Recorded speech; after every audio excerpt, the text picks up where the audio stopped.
Hello guys, welcome back to another video. In this video, I will be reacting to, the new, maybe some new just basically some stuff about the, Pokemon Sword and Shield Crown Tundra DLC, and it's just gonna be I don't know, I'm gonna be watching it Hey there, and everybody. putting it's my Alex reaction. Here from VG247.com, and as you can So, see, I'm here these with a guys little bit got to of play the the new game Pokemon early, Sword and Shield. sort of, and then they made this video sort of to show off the new DLC, gameplay. the second part of the expansion pack, and that is the Yeah, Crown the Tundra. Of course, we had Slowbro looks the cool. Isle of Armor back Oh, in and June, and Nidoking. now we've got this coming out later this month. And I got a chance to see a little over half an hour of it in action. Obviously, I couldn't play it because I can't go to Pokemon's office at the minute because of lockdown, but I could at least see it, and I thought I would report back on what I learned. Now, I haven't got very much footage, so I'm really going to rush animation through this. is cool. There's a lot of the obvious stuff is back, so obviously there's even more Pokemon that didn't make the cut in the original game. 65. There's some new Pokemon, and there's some new moves and stuff like that. There's also obviously the area of the Crown Tundra itself, also which is another I see open world it's not area, like all just like ice. the There's Isle of more Armor like and the wild trees area in of the main game. and grass and And it stuff. isn't all snowy. I like There's that. plenty of greenery and open water and stuff like that too. So there's a good variety, even though the Isle of Armor is based on cold Scotland. Obviously, You mean the Crown Sword Tundra? and Shield are based on the UK, and yeah, so the Crown Tundra is basically based on Yeah, I Scotland. think he meant Now, there Crown are Tundra. essentially four main pieces This is of cool. new There's content some I wanted to point out as part of Avila this video. in the water and So I'm going to do that. The first of those is the main story quest of the Crown Tundra, which is basically it's chasing a huge headed Pokemon, which, if you've been following the promotional stuff, is the all-new legendary Pokemon Calyrex. Calyrex is a psychic and grass type, and its category on the official website is a king Pokemon, and it seems like it might have actually at one point ruled Galar. It's got a sort of royal cool. attitude. It's a bull. So this confirms that your Pokemon can follow you in this. Inferior, which is pretty funny. And, this looks you don't beautiful learn too too. much about it early on, which is the stuff that we saw, but obviously this is going to go places as a story. The main story, from what I saw of it, I didn't see very much because they didn't want to show very much because of spoilers, but it seems like it's going to be a solid introduction to the characters and the towns that populate the Crown Tundra. And obviously you're going to be chasing Calyrex. Yes, looks way bigger than the Crown Tundra. I mean the Isle of Armor. You're going to be catching it and able to make it part of your team, which is cool. Just an ad. We'll just skip.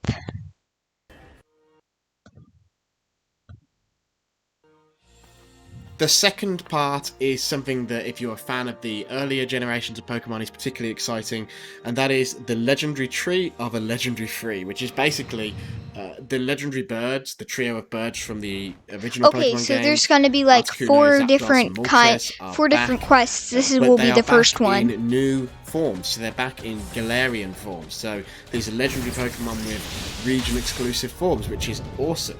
And basically they hang out around this red tree in the Crown Tundra, and it seems like when you first go up to that tree, what I saw is that the three are introduced in a flashy cutscene where they battle each other, and then after this they scatter. Veteran Pokemon fans might remember the legendary dogs in Pokemon Gold and Silver, and how once you've sort of awoken them, they scatter across the map.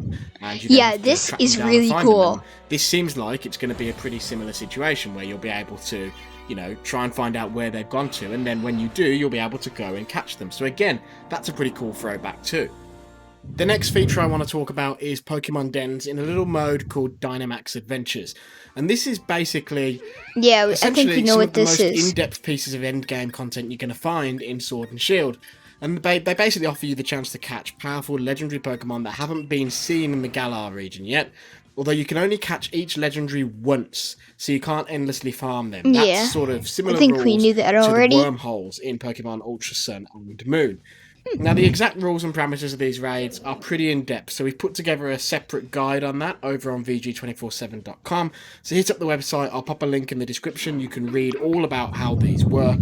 But the basic thing is that these are 4-player raid scenarios, where you and 3 other players work your way through a series of Dynamax battles. There's a Tyrantrum and a Haunter. And then That's now, your probably HP a Mewtwo. and your status effects carry over from one battle to the next, so it's really important to strategize and plan. The twist is that you're not just fighting with your own Pokemon. At the start of one of these lairs, these max lairs, these Pokemon dens, you choose from one of a set of randomly generated Pokemon. And then each time you defeat a Pokemon in a Dynamax battle, before you move on to the next battle, you can choose to swap your existing, probably injured Pokemon for the one you just defeated, which you'll get with full health. And that's probably what we're going to want to do. It's this idea of trading up as you go through this series of battles on your way to a legendary at the end of the lair. However, only one person on the team can swap, so you've got to work with your teammates and figure out who's going to take the swap this time. It seems really strategic, seems really interesting. You've got branching paths, like I say, in the lair, so you'll be choosing what Pokemon you're going to fight next, and you can see the Pokemon type, and you can also see a silhouette, so if you know your Pokemon well, you'll be able to identify what you're about to fight. And ultimately, at the end, you get to keep one of the Pokemons. This could be one of the ones you fought with, or it could be the legendary that you fight and have an opportunity to catch. Yeah, I think you're probably going to want to do that since the injured Pokemon. Obviously, there's a lot of legendaries to catch, so there's a lot of scope in this mode. There's a lot of things that you can do. And it seems like a really fun way to really force you to think about how you battle with the fact that health and stuff carries over. I can see people spending a hell of a lot of time in this mode. And last but not least is the Galarian Star Tournament, and this basically feels a little bit like anime coming over to the games a bit more, I guess. Pokemon video games have taken inspiration from anime for ages. I mean, they made Yellow, which is just all based around the anime, right? And then Let's Go obviously carried that on. But this is basically an expansion of the idea they had to move Pokemon Sword and Shield's gym battles into stadiums with fans watching, which always felt like it was intended to give the gym battles some of that energy they have in the anime. And yeah, I like that. Basically, the Galarian Star Tournament is a 2-on-2 Pokemon battle tournament, but the twist is that you are able to pair off with any of the famous characters you've encountered throughout Sword and Shield and the expansions and play alongside them against other characters like that. So basically, you pick a partner and you pair off, and then you engage in a knockout tournament. And throughout that knockout tournament, you'll have people paired off. So you'll have, gym leaders who don't necessarily interact in the core game together as a team, and then dialogue and banter, and will say things back and forth to each other. And that's really cool. It's sort of a little bit of fan service to what's happening. Depending on who you're teamed up with and who you encounter, you'll hear different dialogue and get a deeper insight into these characters. But on top of that, that's so cool how it's just by the guys of Pokemon as I think this is going to be so cool. I love double battles so much. For some reason, I just like seeing like the other player's perspective, even if it is like so it's just a CPU. I think it's just still cool. And what I know else I'm gonna like. Yeah, that is the content that I wanted to point out to you all. If they allow you to team up with like online with someone else and then do it, that would be the coolest thing in the world. I want that.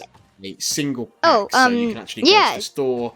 I always thought that it's looking really weird, but I'm actually starting to get used to it. Otherwise, if you're getting it as DLC, this is out October the 23rd. And yeah, basically, it's actually out the 22nd in America. So again, it feels like I have my problems with Pokemon. Most of the people who watch my content are in the United States, so some of those complaints in the that's DLC. just the thing. But there's also people in especially that package bundle version. That feels like great value, in particular now, and it feels like a far better not value in America. than so if they'd done a most third version other of these people games, get as it they in typically have done. 23rd. Obviously, we'll be back with more of this once the DLC actually launches, so keep it locked in here and on VG247.com. Oh my gosh, this looks amazing. Give us a like, give us a subscribe, all that stuff. There's just really double, helps us out. just. But that's it from me for now. Until next time, everyone. See ya. Okay, bye. Even though I'm not really. Come on. What even are these ads? Anyway, Hey, come on. It's Michelle from Frame.io. I don't know. I don't care. Oh, it's just gonna show that thing, I think. Let me just see. Yep, just... Okay, so yeah, thank you for watching this video. Yep, bye.